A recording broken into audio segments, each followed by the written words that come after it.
Hi everyone. So I remember this time last year, I was telling myself that one of the main things I wanted to achieve was to reduce my current bottle collection by a significant amount.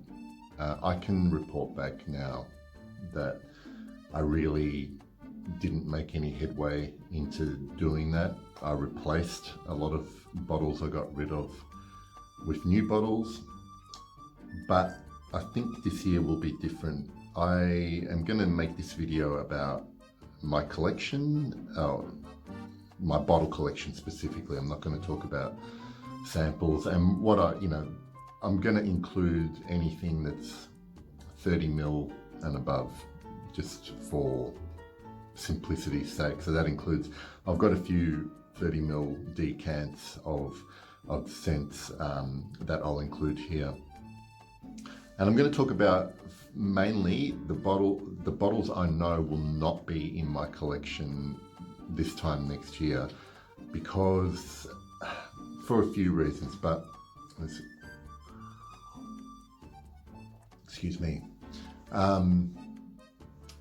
They are not bottles that I think about wearing, or I just really do not love them. I don't look forward to wearing them. I don't hate them as fragrances. A lot of these I've done reviews on, and the reviews have been positive reviews. But the reason why I think it's different this year is this time last year I had a lot of bottles, fragrances, perfumes on my wish list that I wanted to add to my wish list. Right, as it stands right now, there are only 2 current perfumes that I'm keen to get, and I'm not in any rush to find them either. I'm enjoying the samples I have of them, and then when they're done, I will decide whether I want a bottle. So for interest's sake, they are Ormond Jane's Tolu and Caron's Tabac Blonde. I've managed to get a sample of that, and it is magnificent.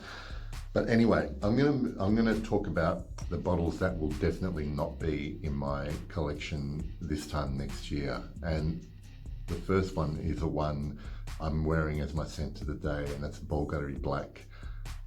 This has for a long time been a special fragrance to me, but it just is not special to me anymore. I tried to overlook for a long time the fact that this is nowhere near, this is a watered down version of what I remember. The scent is still there, it still smells the same, but my tastes have changed, and it doesn't really hold as much of an emotional attachment to me as it used to. And I don't look forward to wearing it. I'm only wearing it today because what I do is I keep the list of my fragrances on a spreadsheet, and I literally try to rotate through my wardrobe. And this is a way for me to actually go through my wardrobe and think, oh, I don't really want to wear that. And I know a lot of you are of the mindset of wear what you feel like, and I love that. But that's the problem with having a lot of fragrances. I need to really always be assessing whether I want something or not, and it's going to be more hardcore in 2020 than it has ever been. The next one that won't be in my collection, I can tell for sure, is Clinique's Happy.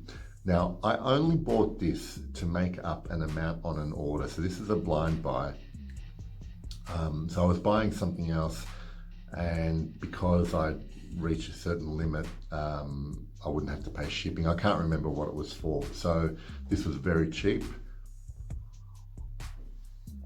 And I'd heard, a lot of people love it. I'd heard good things about it, but when I did finally end up trying it, apart from it having really terrible performance, it just really wasn't special enough to me. So that's like a no-brainer for me to get rid of. The next one that will very, very likely not be in my collection this time next year is Dior Sauvage Eau de Parfum. I still like this one, but this is just a case of me going, well, I've got so many perfumes that are better than this. Now, I'm not a hater of Sauvage, but so many perfumes that are better than this. And when would I ever feel like wearing Sauvage EDP? Again, just not special enough to stay in my collection. Next one is this one has happened kind of a bit over time, and this is more to do with my tastes developing and really moving away from anything ultra sweet. I used to really love this fragrance. It used to be my top 5 fragrances, but Mugler Pure Malt no longer does that for me anymore, and it's really just because it's too sweet. So I don't find myself gravitating towards it when it's time for something, cold weather like, and something cozy and boozy. I've got a couple of nice and boozy scents in my collection. Final one is probably going to be L'Occitane Ambre. This is a really nice amber, and I haven't reviewed it, but it's very vanilla centric, and quite frankly, it's I have several much better amber fragrances in my collection. So again, this is one I don't find myself wanting to wear too often, and it's just taking up room. And this is going to be a start for me. I have an even longer list of fragrances that I'm undecided about, and I want to wear a bit more to work out. But that is just scratching the surface. I really want to reduce my collection by a lot more than that. There'll be more coming out and a lot less coming in. I want to enjoy what I have, and like I said, I only have those two scents that I really love at the moment, that I don't have in my collection. But famous last words, I'm not going to blind buy.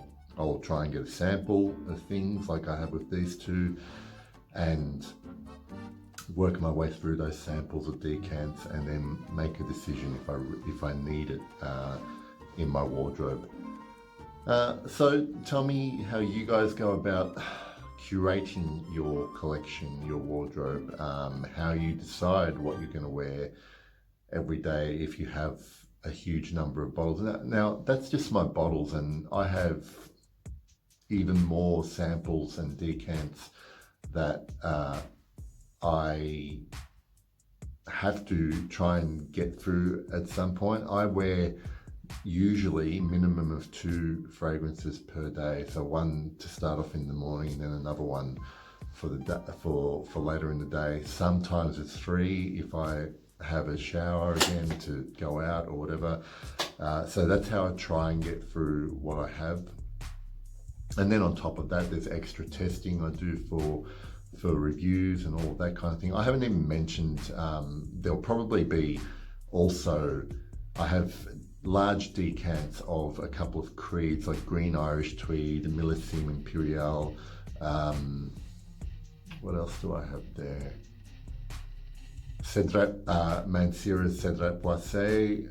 Those are not going to get replaced either. So hopefully I'll make some headway in 2020, but I'll see you all soon. Thanks for watching.